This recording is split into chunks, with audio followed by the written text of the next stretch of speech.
Hey there, how are you doing? Today I wanted to share with you a workout that I've done as a part of my chronic fatigue syndrome or ME recovery. Of all the exercise videos out there, I found that very few are focusing on chronic fatigue syndrome or ME recovery. In my experience, for me to finally be successful with exercise and this illness, it took a unique approach, and that is what I'm going to be sharing with you here today.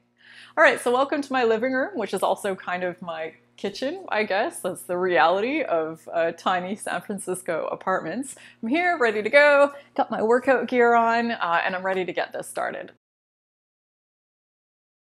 And in my experience, exercise and chronic fatigue syndrome is something that should be handled very delicately. This most certainly won't be suitable for everyone. So I put this out there for you to consider, but please be safe, be careful, and talk to your healthcare professionals before deciding if this is something that might be right for you. What my exercise looked like at various stages of my recovery definitely differed. It started out very gentle, and it changed in the nature of what I was doing and the intensity as I went along. So I'm putting these videos out and in different levels. Now, I certainly wasn't calling it a level 1, level 2 when I was doing it, but just for the sake of having some working terminology to refer to these different stages of exercise, that's what I'm calling them. So this one right here is level 2. So to do this workout that I'm going to be showing you today, it doesn't require any specialized equipment. I am going to be using some things for weight,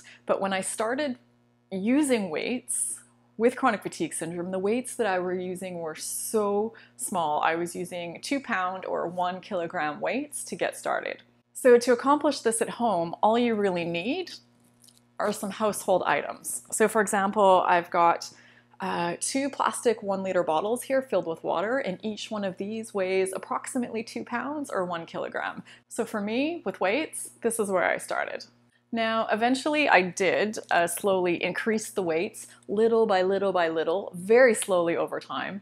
So if you are considering doing a similar workout and you want to do it from home, eventually you'll have to invest in a small weight set, a small dumbbell set that you can get so many different places. You can order online on Amazon or in fitness equipment stores. They're reasonably priced and definitely easy to find. Now, if what I'm doing in this video looks like it is too hard for you, then I invite you to check out my exercise video level 1. So this video is where I started with my exercise program. I'll put a link here on the screen and in the video description, and I invite you to check that out if you're thinking that what you're seeing here looks like it might just be a little bit too tough.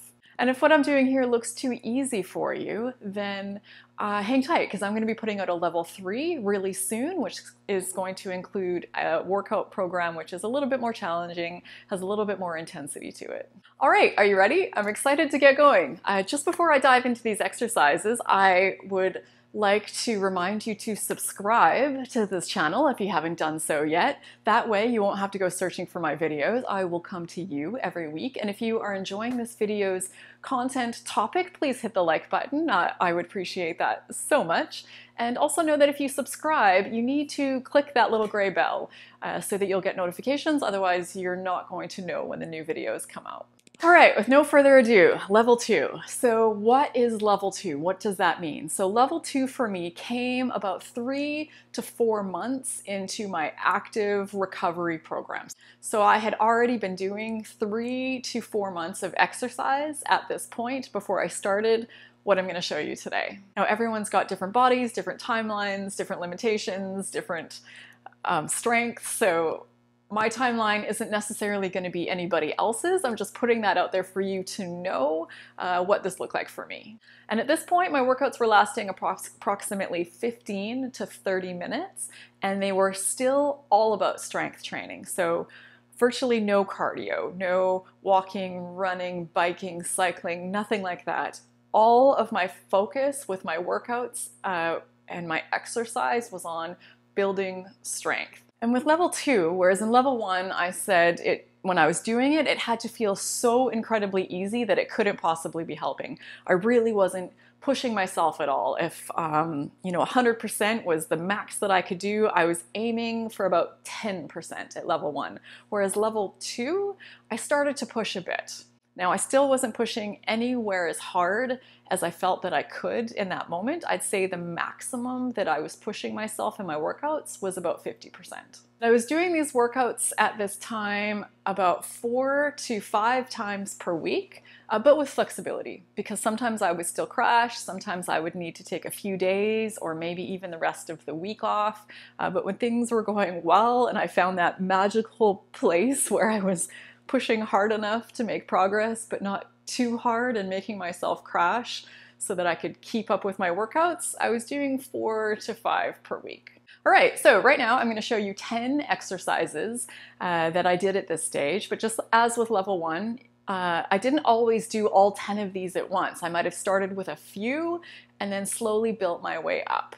And just like with level 1, I still set a countdown timer on my phone and kept it where I could see it, because again, it's still just way too easy to go over, and going over, in my experience, usually caused harm. So set the timer. When the bell goes off, you're done. And at this stage, in terms of a warm-up, I built the warm-up right into my workout. So I would start with some exercises that functioned as warm-ups themselves. And as I go through these exercises today, I'll point out which ones are great for that. And at this point, for each exercise, I was doing between 5 to 15 reps per exercise. So it really just depended on where I was in my program and how strong I was. And I usually did multiple sets. So for example, if I was doing jumping jacks, I wasn't doing jumping jacks. That's too high intensity, but let's just use that for an example.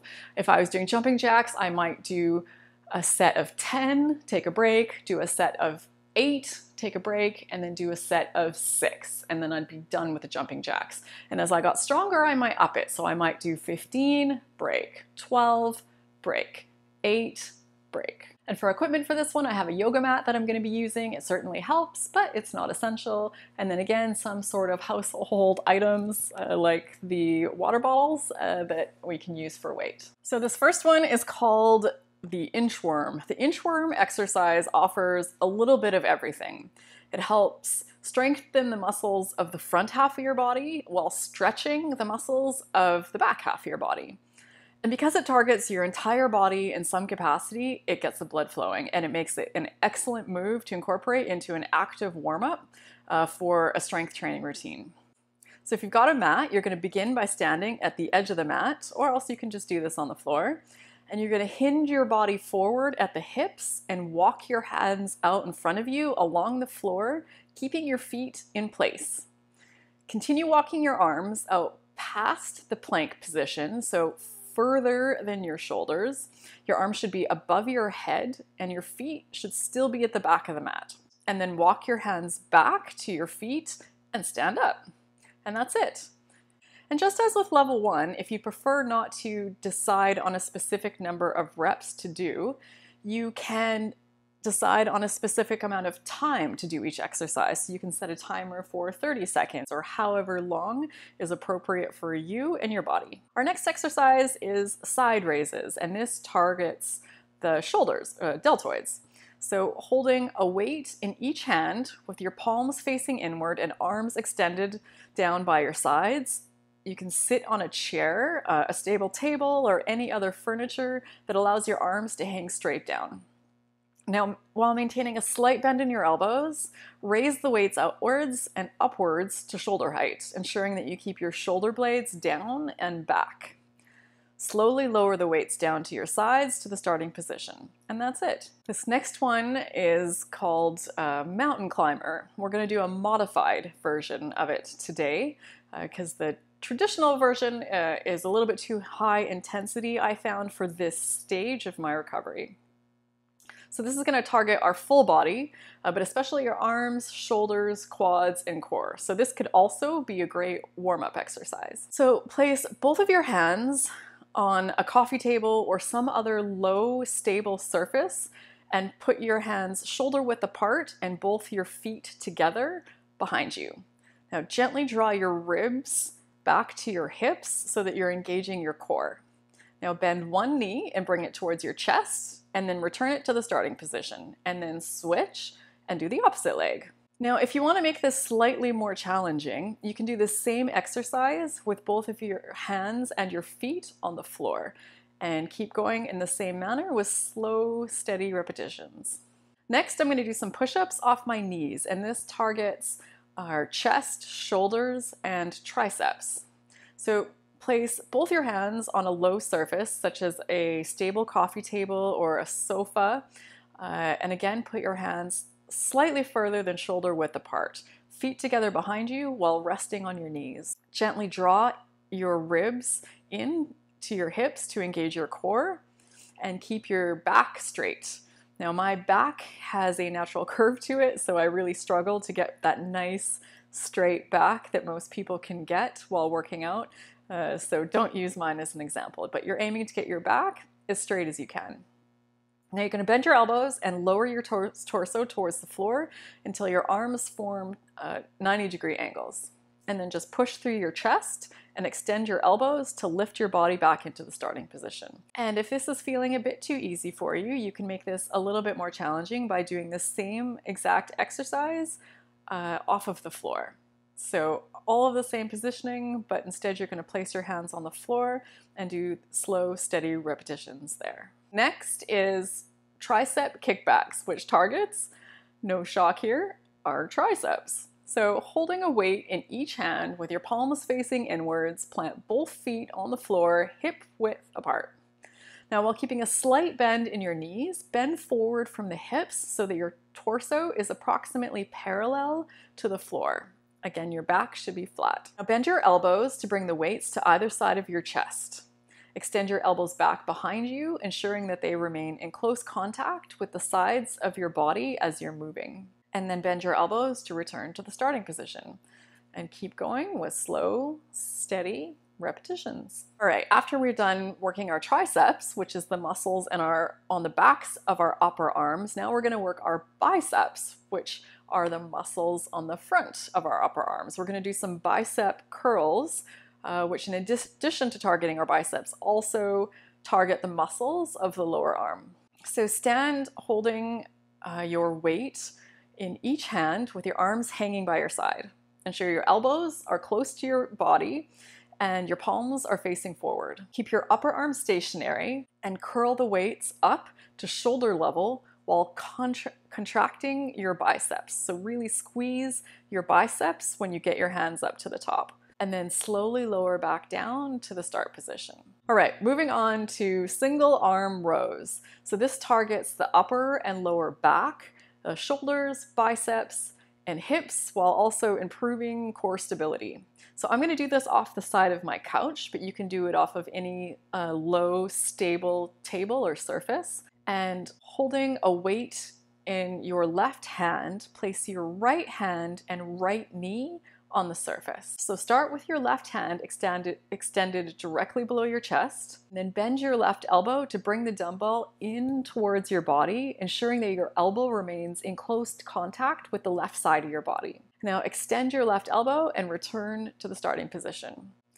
So you're going to do all of your reps, however many you've decided to do, on this one side, and then you're going to switch and do the same repetitions on the other side of the body.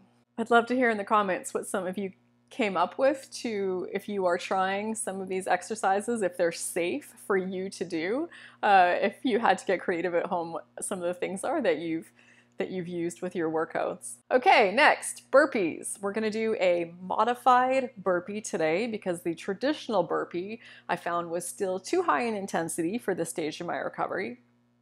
And this is another great full body workout that could function great as a warm-up exercise in your workout. So squat down and place your hands firmly on a sturdy chair, a bench, couch, or low table, and keep your hands about shoulder width apart. And then you're going to walk your feet back one at a time so that you are in a push-up position. Keep your hands firmly planted on the surface and your feet about shoulder width apart. And then after that, you're going to stand up by walking your feet forward and pushing off the surface. And then just raise your hands high in the air and return to the starting position. Now to make this more challenging, you can do this with your hands on the floor. So the same positioning, hands on the floor, walk your feet back, and then walk them forward, stand up, hands in the air, hands back down. All right, next are some alternating lunges, which targets primarily our quadriceps, but also the glutes and some other stabilizer muscles, as well as things like hamstrings and calf muscles, abdominal muscles, and back muscles. So this really just is a great exercise. So you're gonna stand tall with your feet hip width apart, your hands at your sides or on your hips, it's up to you, and then step forward with one leg and slowly lower your body until your front knee is bent at about 90 degrees, while your rear knee is just off the floor. Keep your torso upright the entire time. Don't let your front knee travel farther ahead than your front ankle. And then push off that front leg to rise back up to start, and then repeat on the other side. Number 9, hip thrusts. Now this targets your glutes, your hips, and your core. So what you're going to do is put your upper back about the level of your shoulder blades against a low surface like a couch or a low stable table. But if you're using a hard surface, you're going to want to add some padding like a towel to put underneath you so it's comfortable. You put your feet slightly wider than shoulder width apart, and your feet should be slightly angled outwards, so slightly pointing outwards. When your back is flat, your legs should be bent at approximately 90-degree angle. Now you're going to squeeze your glutes, so squeeze your butt as hard as you can to move your hips straight up, and keep your chin tucked down and gaze straight ahead while you're doing this. And when you get to the top, squeeze your glutes again as hard as you can, and you can tilt your abdominals inward to avoid hyperextending your back. And to make this more challenging, you can pause here at this top spot for 3 seconds and then lower back down. So you just keep going like this with slow, steady repetitions. Now, if you want to make this a little bit more challenging, you can do single leg hip thrusts, which is just simply lifting one leg off of the floor while doing the thrust, and bringing that lifted leg to an approximately 90-degree angle when you lift up, and then lowering it back to the floor as you lower back down. And you're going to do the same amount of reps on each leg off of the floor. So you can start with one, do a few, and then switch and finish off with the other. And our last one is some straight leg sit-ups, which are going to target primarily our abdominal muscles. So the great thing about straight leg sit-ups at this stage of recovery is that by straightening out your legs, while you do the sit-up, you distribute more weight towards your legs, which will help you stay balanced when you roll upwards into a sit-up. So people with weaker abs or less experience will get more out of a straight leg sit-up because they'll be able to go through the entire range of motion, which is harder to do in a bent knee sit-up. So with these, we're going to lie flat on the ground with our feet and knees together and arms stretched out overhead. And then you're going to lift your upper body from the floor without moving your legs at all. And sit up until your body is approximately a 90-degree angle and your arms are stretched out straight ahead. Now lower your body back to the floor, keeping your back as straight as you can while you do this. And keep going with slow, steady repetitions. All right, that's it. We are done. You can use this video again in the future as a guide if you think this is something that is appropriate and safe for you and your doctor agrees. You can just put it on mute and then you don't have to hear me talking the whole time. Maybe put some music on. For me, at this stage, I could listen to and enjoy music while working out. When I was still doing level 1, I could not because I found that it drained me, but at level 2, I could. I had to be careful because if the music was too loud, I still found that it zapped my energy, but moderate level music was really awesome for these workouts. You can just pause the video as you're going along through your workouts and then resume it when you're ready to move on to the next exercise. So this certainly isn't everything, all the exercises that I did when I was at this level 2 stage of my recovery. There was more, and I'll be putting out more videos in the future, giving more examples of what I did at that time if you're looking for some other options to mix things up. And I always stretch after workouts. Always. I think this is important for anyone, but I found specifically with chronic fatigue syndrome that my body got really tight and really sore, and it was like that virtually all of the time. And exercise for quite a while in the beginning, it only served to make that worse, unfortunately. So Stretching after exercise, even if it was just a really short workout, really helps to alleviate that. So by stretching, I would have less pain afterwards. My recovery time would speed up a bit and I would be able to sleep better. So I'll put a link here on the screen and in the video description to a video that shows some stretches that I typically do after my workouts, if you'd like to check that out. I hope you found this helpful in some way. I'd love to hear your comments, your suggestions for future videos. I know that I have definitely found that when it comes to social media and things like YouTube, I get far more out of things when I am engaged, when I write comments, when I interact with people, when I just generally take part in the whole process as opposed to just sitting back silently in the background. I feel more motivated, I feel more connected, I feel more supported, and I feel more a part of the community that's developing in these places. So I really hope to hear from you. We'd all love to hear your thoughts and comments. Tell us the places that you're still struggling with some of this. Tell us the places that you're succeeding. Let us cheer you on. Tell us what's working for you. Just get involved. I find it really does make things a whole lot easier and a whole lot better. So take care, everyone. If you're struggling, please reach out. Let me know how I can help. And as always, I hope to see you in the next video. Bye, everyone.